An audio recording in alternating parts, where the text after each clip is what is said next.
बिस्मिल्लाहिर्रहमानिर्रहीम। निहायत ही मोहतरम और मुअज़्ज़ज़ मुसलमान भाइयों और बहनों, अस्सलामु अलैकुम वरहमतुल्लाहि वबरकातुहू। रोज़ा दीन इस्लाम का एक अहम रुकन है। ये फर्ज बदनी इबादत है और गुनाहों और बुराइयों से एक मुसलमान के लिए ढाल है। लेकिन चंद ऐसे अमाल भी हैं जो रोज़ा को मकरूह करके इसके सवाब को न सिर्फ खत्म कर देते हैं बल्कि इंसान को सख्त गुनहगार और अज़ाब इलाही का मुस्तहिक कर देते हैं। नंबर 1, नमाज बाजमात अदा न करना। रोजादार तमाम उन कौली और फेली इबादत को बजा लाए जिन्हें उसके ऊपर अल्लाह ताला ने वाजिब करार दिया है। इनमें सबसे अहम फर्ज नमाजें हैं जो कलिमा के बाद इस्लाम का सबसे ज्यादा ताकीदी रुकन है। लिहाजा जरूरी है कि रोजादार अरकानो वाजिबात और शर्तों के साथ इसकी अदायगी का एहतमाम करे। वक्त की पाबंदी के साथ मस्जिद में जमात से नमाज पढ़े, क्योंकि बाजमात नमाज उस तकवा का एक हिस्सा है जिसके लिए रोजा फर्ज किया गया है। बरखिलाफ इसके नमाज को जाया करना तकवा के मुनाफी और अज़ाब इलाही का सबब है। इरशाद बारी ताला है, फिर उनके बाद ऐसे नाखलफ पैदा हुए कि उन्होंने नमाज जाया कर दी और नफसानी ख्वाहिशों के पीछे पड़ गए, सो उनका नुकसान उनके आगे आएगा। सूरह मरियम। वाजिब होने के बावजूद बाज रोजादार बाजमात नमाज की अदायगी में कोताही से काम लेते हैं, हालांकि कुरान मजीद में अल्लाह तबारक व ताला ने इसका हुक्म दिया है।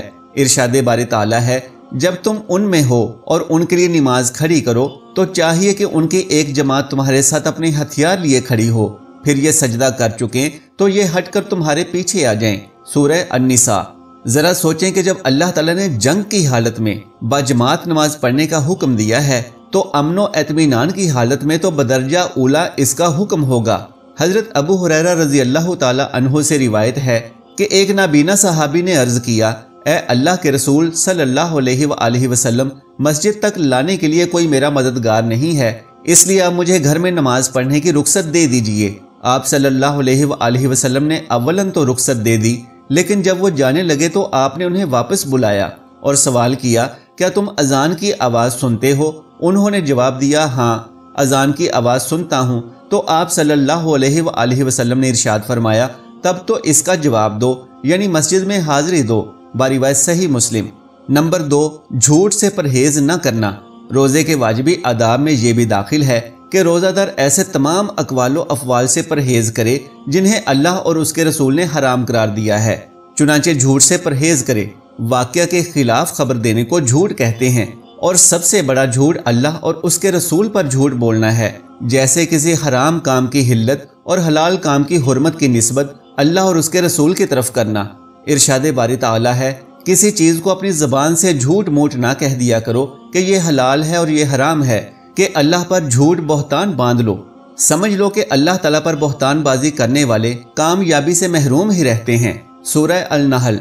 रसूलुल्लाह सल्लल्लाहु अलैहि वसल्लम ने फरमाया, जो झूठी यानी बुरी बात कहना और उस पर अमल करना ना छोड़े तो अल्लाह को उसके भूखा प्यासा रहने की कोई हाजत नहीं। बरिवायत बुखारी। नंबर 3, गीबत से परहेज न करना। रोजादार को गीबत से भी परहेज करना चाहिए। अपने भाई की नापसंदीदा बात यानी ऐब को उसके पीठ पीछे बयान करना गीबत है। आप सल्लल्लाहु अलैहि वसल्लम का इरशाद है, तू अपने भाई का ऐब बयान कर रहा है, अगर उसमें पाया जा रहा है तो यही तो गीबत है, और अगर उसका ऐब जो बयान कर रहा है वो उसमें नहीं है तो तूने उस पर बहतान बांधा है। बरिवायत अल तिरमिज़ी।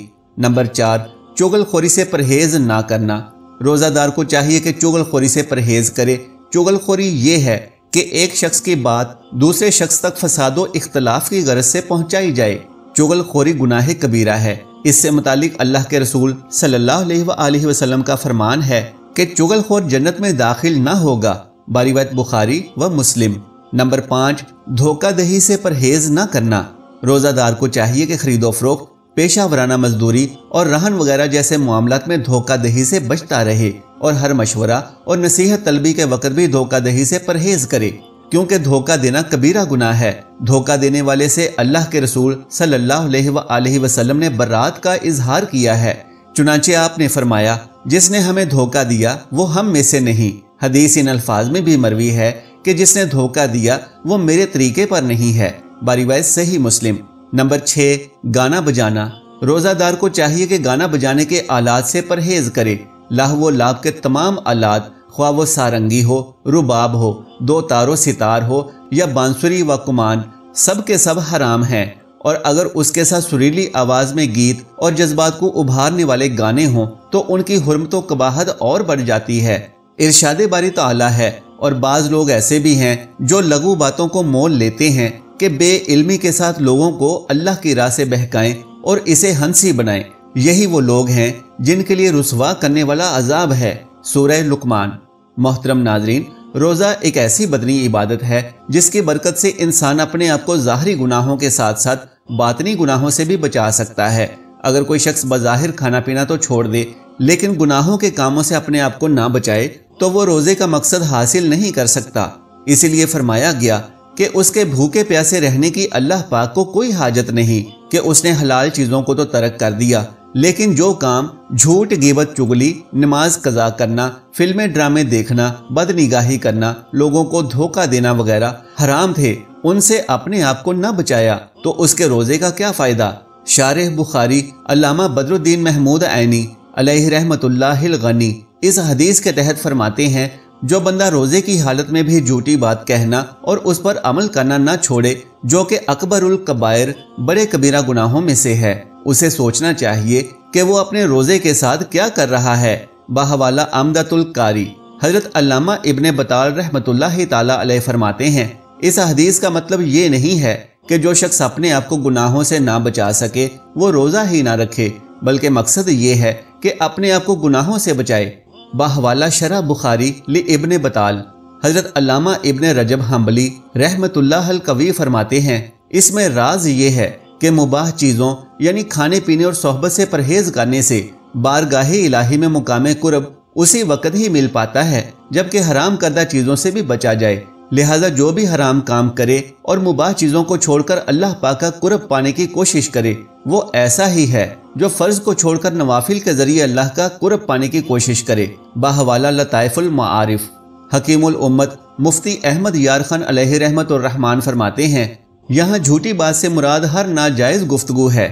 جھوٹ، بہتان، غیبت، چغلی، تہمت، گالی، لان تان وغیرہ جن سے بچنا فرض ہے، اور برے کام سے مراد ہر ناجائز کام ہے، آنکھ کان کا ہو یا ہاتھ پاؤں وغیرہ کا، چونکہ زبان کے گناہ دیگر اعضاء کے گناہوں سے زیادہ ہیں اس لیے ان کا علیحدہ ذکر فرمایا۔ لہٰذا یہ حدیث بہت جامع ہے کہ دو جملہ میں ساری چیزیں بیان فرما دیں۔ اگرچہ برے کام ہر حالت میں اور ہمیشہ ہی برے ہیں، مگر روزے کی حالت میں زیادہ برے کہ ان کے کرنے میں روزے کی بے حرمتی اور ماہ رمضان کی بے ادبی ہے، اس لیے خصوصیت سے روزے کا ذکر فرمایا۔ ہر جگہ ایک گناہ کا عذاب ایک، مگر مکہ مکرمہ میں ایک گناہ کا عذاب 1,00,000 ہے۔ کیوں؟ اس زمین پاک کی بے ادبی کی وجہ سے۔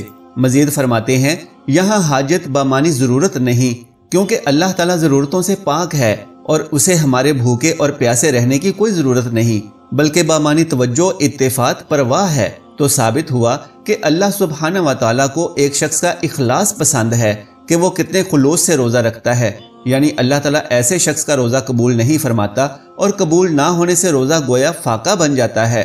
اس میں اشارتاً فرمایا گیا کہ یہ روزہ شرعاً تو درست ہو جائے گا کہ فرض ادا ہو جائے گا، مگر قبول نہ ہوگا۔ شرائط جواز تو صرف نیت ہے اور کھانا پینا، صحبت چھوڑ دینا، مگر شرائط قبول میں باتیں چھوڑنا ہے جو روزہ کا اصل مقصود ہے۔ روزے کا منشا نفس کا زور توڑنا ہے، جس کا انجام گناہ چھوڑنا ہے۔ جب روزے میں گناہ نہ چھوٹے تو معلوم ہوا نفس نہ مرا۔ صوفیاء کرام فرماتے ہیں کہ روزہ ہر عضو کا ہونا چاہیے، صرف حلال چیزوں یعنی کھانے پینے کو نہ چھوڑو، بلکہ حرام چیزوں یعنی جھوٹ و غیبت کو بھی چھوڑو۔ مرکات نے فرمایا کہ ایسے بے باک روزے دار کو اصل روزہ کا ثواب ملے گا اور ان چیزوں کا گناہ۔ بحوالہ مرات المناجی اللہ سبحانہ و تعالیٰ سے دعا ہے کہ دین اسلام کو سمجھنے اور اس پر عمل کرنے کی طاقت و توفیق مرحمت فرمائے، آمین یا رب العالمین۔ محترم ناظرین، گزارش ہے کہ اگر میری آج کی یہ معلوماتی ویڈیو آپ کو پسند آ جائے تو براہ کرم اس ویڈیو کو لائک اور شیئر کر دیجئے، اور میرے اسلامی و اصلاحی چینل کو سبسکرائب کر لیجئے۔ جزاک اللہ خیرا کثیرا۔ اللہ ہم سب کا حامی و ناصر ہو۔